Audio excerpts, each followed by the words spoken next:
नमस्कार, आप देख रहे हैं एनडीटीवी राजस्थान। मैं हूं आपके साथ मनीष शर्मा। बुलेटिन की शुरुआत कर लेते हैं बड़ी खबर के साथ। अनीता चौधरी हत्याकांड से जुड़ी हुई जानकारी आप जान लीजिए। अंतिम संस्कार को लेकर आज हो सकता है फैसला। हनुमान बेनीवाल ओसिया विधायक भैराराम सियोल के बीच बातचीत जारी है। बातचीत में डीसीपी ईस्ट आलोक श्रीवास्तव भी शामिल हैं। 20 दिन बाद भी शव का अंतिम संस्कार नहीं हुआ है। 29 अक्टूबर को हुई थी अनीता चौधरी की हत्या।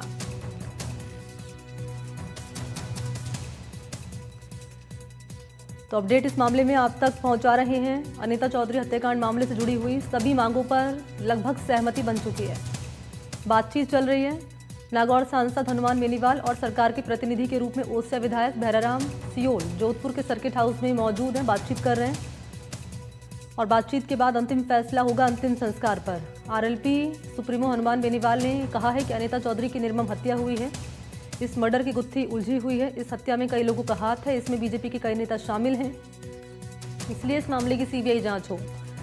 परिजनों को मुआवजा देना चाहिए। डीसीपी, एसीपी और थानाधिकारी के एपीओ या सस्पेंड करने की भी हमारी मांग है। पुलिस परिजनों को आंदोलन करने से रोकने के लिए तेजाजी मंदिर में घुस गई, जो सही नहीं है। ये संवेदनशीलता नहीं, यहाँ पर संवेदनहीनता है। राजस्थान की गूंगी बहरी सरकार उपचुनाव जीतने में लगी थी। उन्हें इससे कोई फर्क नहीं पड़ता। चुनाव के बीच प्रदेश में हत्या हुई, क्राइम हुआ, लेकिन सरकार जनता को भूल गई।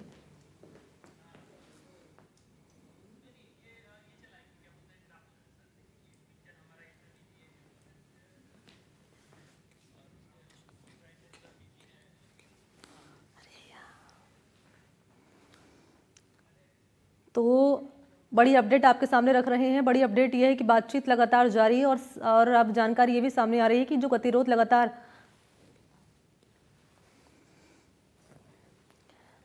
लगातार बना हुआ था वो टूटता हुआ नजर आ सकता है, क्योंकि बातचीत जारी है और लगभग सभी मांगों पर सहमति जो है वो बन चुकी है।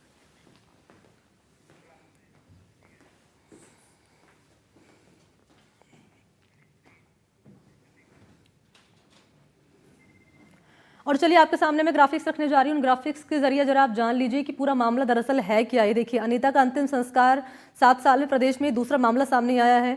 आनंदपाल का शव 19 दिन रहा था, ये जानकारी आपके सामने रख रहे हैं। इसके अलावा आगे देखिए, मानवाधिकार आयोग ने इस मामले में दखल दिया था। ये बड़ी अपडेट है इस मामले से जुड़ी हुई। दखल के बाद हुआ था अंतिम संस्कार।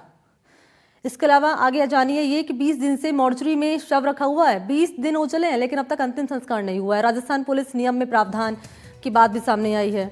इसके अलावा साल 1965 के नियम के उपनियम 6 में प्रावधान यहाँ पर किया गया और पोस्टमार्टम के बाद परिवार को शव देने का प्रावधान यहाँ पर किया गया है। परिवार वाले मना करते हैं तो पुलिस को अधिकार यहाँ पर दिया गया है। ठीक है, आगे इनकार के बाद पुलिस अंतिम संस्कार कर सकती है। अगर शव नहीं लेते हैं तो आगे क्या होगा वो जानकारी आपके सामने मैं रख रही हूँ। राजस्थान पुलिस नियम में प्रावधान यहाँ पर किया गया है और आगे 1965 के नियम के उपनियम 6 में प्रावधान किया गया है। पोस्टमार्टम के बाद परिवार को शव देने का प्रावधान किया गया है। तो अगर शव नहीं लिया जाता है तो आगे की क्या प्रोसेस होगी वो जानकारी आपके सामने रख रहे हैं।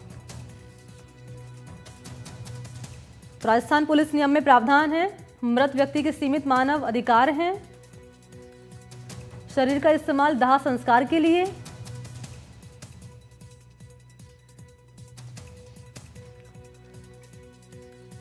और इसी खबर पर लगातार नजर बनाए हुए अरुण हर्ष एक बार लिए चलते हैं उनके पास। फिर से इस वक्त मेरे साथ मौजूद हैं। अरुण, आपके पास आते हुए, क्योंकि लगातार आप इस पूरे मामले को कवर कर रहे हैं, बताएं ताजा अपडेट इस मामले से जुड़ा हुआ क्या सामने आ रहा है अभी।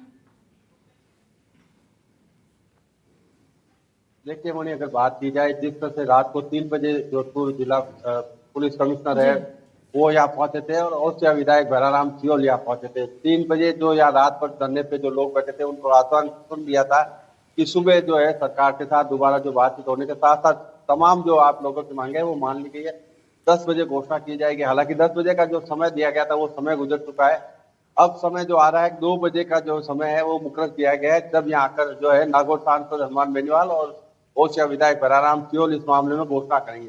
घोषणा का लोगों को इंतजार है, लेकिन कह रहे हैं लोगों की जो या सूत्रों के अनुसार अगर बात की जाए तो करीब करीब सभी मांगे हैं जो सरकार द्वारा मान ली गई है। लेकिन सबसे बड़ी बात बड़ी यह है कि एक शव जो है 20 दिन से अस्पताल की मोर्चरी में रखा हुआ है और कोई भी सरकार का नुमाइंदा या कोई भी समाज के लोग आगे आकर इसको जो अंतिम संस्कार करवाने की बात नहीं हो रही थी। ये सबसे बड़ी विडंबना है। इससे पूर्व में अगर देखा जाए तो 7 साल में ये दूसरा मामला है। पहले जब आनंदपाल एनकाउंटर मामला हुआ था तब 19 दिन तक वो शव रखा था, और उस रिकॉर्ड को तोड़ते हुए अगर बात की जाए तो अनीता चौधरी के शव को रखे हुए 20 दिन हो गया और आज तीसरा दिन है। ऐसे में जो राज्य मानवाधिकार आयोग है, जिन्होंने पूर्व में जो उस समय थे 2017 में, उन्होंने एक्शन लिया था, लेकिन इस मामले में इस बार के जो राज्य मानवाधिकार आयोग है उन्होंने एक भी शब्द या एक भी टिप्पणी नहीं की। और यही कारण है कि जिस तरह की उदासीनता नजर आ रही थी, जिस तरह से मामला लंबा खिंचता जा रहा है, ये एक शव का अपमान है। ऐसे में समाज के जो प्रतिनिधि है, पुलिस के पास जो, प्रशासन के पास जो नियम और अधिकार है उसका प्रयोग होना चाहिए, लेकिन वो नहीं हुआ है।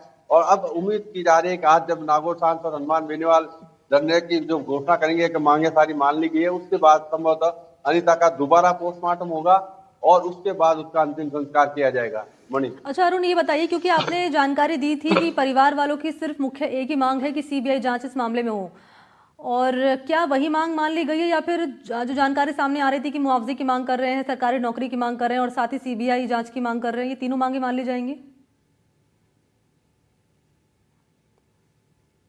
मणि, अगर बात की जाए तो परिवार की तमाम जो मांगे है वो करीब करीब पूरी मांग ली गई है, ऐसे हमारे सूत्र बताते हैं। वही अगर सरकार की तरफ से आर्थिक मदद देने की जो बात है, उसमें जो पेश आया था वो ये आया था, ओसिया विधायक भराराम सियोल और समाज के लोगों से इकट्ठा करके 50 लाख रुपए की मदद करने की जो है ये बात पर भी सहमति बनी। तो कह सकते हैं सरकार की तरफ से जो भी आर्थिक मुआवजा मिलेगा वो एक अलग बात है, लेकिन भराराम सियोल और जाट समाज के लोगों के द्वारा जो इकट्ठा करके करीब 50 लाख रुपए की आर्थिक मदद की जाएगी। बात सीबीआई की जो मुख्य मांग थी कि सीबीआई जांच होनी चाहिए, तो सीबीआई जांच के लिए भी अब जो है सरकार सहमत हो चुकी है। साथ ही साथ जो पुलिस अधिकारी है जिन्होंने लापरवाही बरती है उनको हटाने की भी बात की, तो उन पर भी करीब करीब सहमति बन चुकी है। तो कह सकते हैं परिवार की तमाम जो मांगे है वो मांगे करीब करीब मान ली गई है। अब देखना ये अच्छा, एक सवाल और रहेगा अरुण, मैं चाहूंगा संक्षेप में आप जानकारी दर्शकों तक पहुंचा दीजिए। और सवाल ये है कि जो हनुमान बेनीवाल है वो बीजेपी पर आरोप लगा रहे हैं इसको लेकर कि बीजेपी का हाथ है, इस पर बीजेपी को कोई अब तक बयान सामने आया है? देखिए, जिस तरह के आरोप परिवार और हनुमान बेनीवाल ने लगाए थे उसके बारे में सरकार की तरफ से अभी भी कोई पक्ष नहीं आया, लेकिन जिस तरह से लंबे समय से जनप्रतिनिधि से लेकर तमाम लोग यहाँ आए, लेकिन कोई भी धरने पर आकर नहीं बैठा। ये समाज के लोगों के सामने और उस पीड़ित परिवार है उसकी पीड़ा थी, और यही पीड़ा जो है हनुमान बेनीवाल से उन्हें उम्मीद थी कि हनुमान बेनीवाल इस समस्या से निकाल सका है। और जैसे हनुमान बेनीवाल कल जोधपुर पहुंचे, आप देखिए रात को 3 बजे अगर पुलिस कमिश्नर और ओसिया विधायक जो सरकार के प्रतिनिधि बनकर आते तो कह सकते हैं जो लोगों का एक भरोसा था पीड़ित परिवार का, वो भरोसा कहीं न कहीं साबित होता दिखाई दिया। और यही कारण है कि रात को 3 बजे जिला पुलिस कमिश्नर है जो ओसिया विधायक भराराम सियोल ये बात कहते नजर आए थे कि करीब करीब सभी मांगों पर सहमति बन चुकी है। ठीक है अरुण, बहुत शुक्रिया आपका तमाम जानकारी साझा करने के लिए, धन्यवाद आपका।